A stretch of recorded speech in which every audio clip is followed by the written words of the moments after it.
The chemistry between Penny Marshall and Cindy Williams at first was so great that even one of the crew had noticed how much sparks there was between them. Penny and Cindy were friends before they ever acted together. They were both actresses, but they were friends and they wrote together. They were trying to be a writing team at one time. So when I brought them in to do a Happy Days episode, two bimbos from the other side of the tracks, they did it for me as sort of a favor.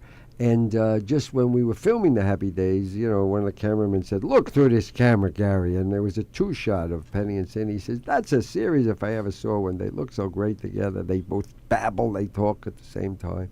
And so from the Happy Days a guest shot, they became a series. And Laverne and Shirley was one of the few situation comedies ever, I think maybe the only one that debuted #1 in the ratings. And yet they didn't get along very well after a while on the set.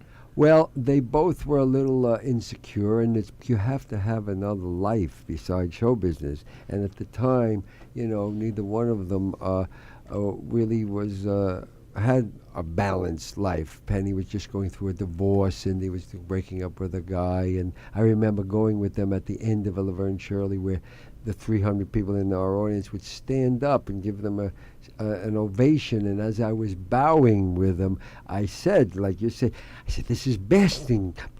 This is basking time. Isn't this wonderful?" And they would look at me and say, "Yeah, but we have no dates tonight."